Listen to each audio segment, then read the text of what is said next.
ہوا و حرص والا دل بدل دے،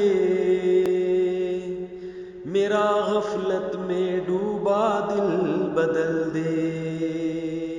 یہ میں شادی کرنا چاہتا ہوں، وہ کر نہیں رہے۔ پرسوں کسی کا فون آیا کسی خاتون کا کہ میں یونیورسٹی میں کوئی لڑکا ہے اس کو پسند کرتی ہوں، میں اس سے شادی کرنا چاہتی ہوں، وہ کر نہیں رہا، آپ کوئی بتائیں کہ کیسے وہ لوگ مان جائیں۔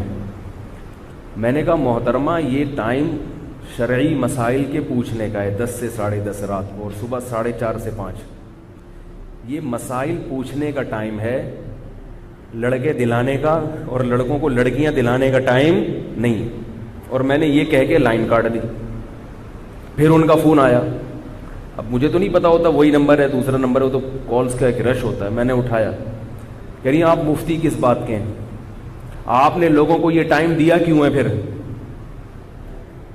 آپ نے لوگوں کو یہ ٹائم دیا، آپ نے مسائل حل کرنے کا ٹائم دیا ہے نا، تو میرا مسئلہ حل کریں۔ جب آپ نے یہ ٹائم مسائل حل کرنے کے لیے دیا ہے تو مسئلہ ہے نا میرا، حل کریں۔ میں نے کہا خدا کی قسم یہ مسئلہ کوئی بھی حل نہیں کر سکتا۔ ایسے تو ہمارے ساتھ اس قسم کے بہت سے مسائل رہے ہیں، اس قسم کے مسئلے تو ہمارے ساتھ، جس نے زیادہ شادیاں کرنی ہوں اس کے ساتھ تو اس قسم کے مسئلے زیادہ ہوتے ہیں، ورنہ میں نے کہا ہم تو پھر دنیا میں ہی جنت میں کے مزے لے رہے ہوتے ہیں۔ ایسا تھوڑی ہوتا ہے، ٹرائی کرو، ہو گیا ٹھیک ہے، نہیں ہے تو کہیں اور ٹرائی مارو، اگلا آپ کا پابند تھوڑی ہے۔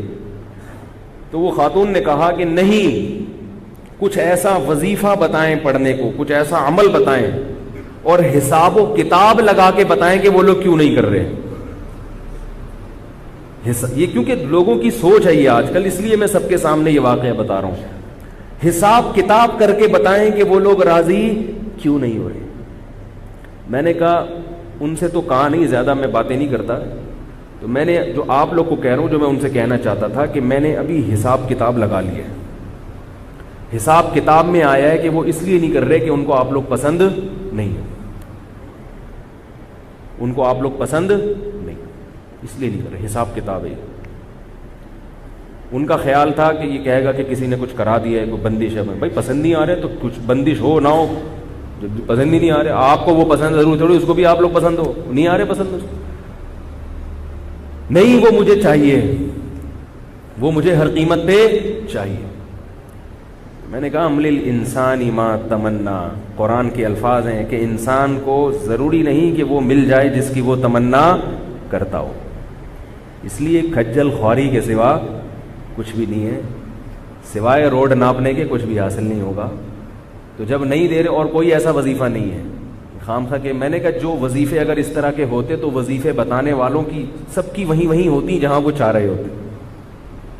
وظیفے بتانے والوں کی جو یہ وظیفے بتاتے ہیں نا آپ کو کہ یہاں ہو جائے گی وہاں ہو جائے گی، ان سے جا کے پوچھو تم جہاں چاہتے تھے وہاں ہوئی؟ نہیں ہوتی۔ اور اگر بالفرض ہو گئی تو یہ بہت سے بیزار ہوتے ہیں، تو یہ وظیفہ پڑھ کے جان کیوں نہیں چھڑا لیتے؟ یہ بھی اتنے ہی پریشان ہوتے ہیں، تبھی تو یہ وظیفے سینٹر کھول کے بیٹھے ہوتے ہیں۔ ان کو کہیں سے کچھ مل نہیں رہا ہوتا ہے، انہوں نے کہا چلو وظیفہ سینٹر کھولو، وہیں سے کماؤ کچھ پیسہ ویسا، یا لوگوں کو مائل کرو اپنی طرف۔ تو یہ جو عشق مجازی ہے آج کل مارکیٹ میں چل رہا ہے، واٹس ایپ کا زمانہ ہے، فیس بک کا زمانہ ہے، اس سے بڑے مسائل کھڑے ہو گئے اور ہر قسم کے طبقے میں یہ بیماری پھیل گئی ہے۔ تو اگر اللہ نے حلال آپشن رکھا ہے وہ لوگ مان جائیں تو نکاح ہے، نہیں ہے تو سوائے پریشانی کے کچھ بھی حاصل بولو نا بھائی نہیں ہو۔ اب اس پریشانی کا جو علاج ہے، جو عشق مجازی میں مبتلا ہوتا ہے، وہ اس کا علاج کیا کرتا ہے؟ پھڑکنا، تڑپنا، ہائے ہوئے بس مل جائے، کسی طرح بات کروں، کسی طرح اس سے کال کروں، کسی طرح میں رابطہ کروں۔ اس سے معاملہ ختم ہونے کے بجائے عشق کیا ہوتا ہے؟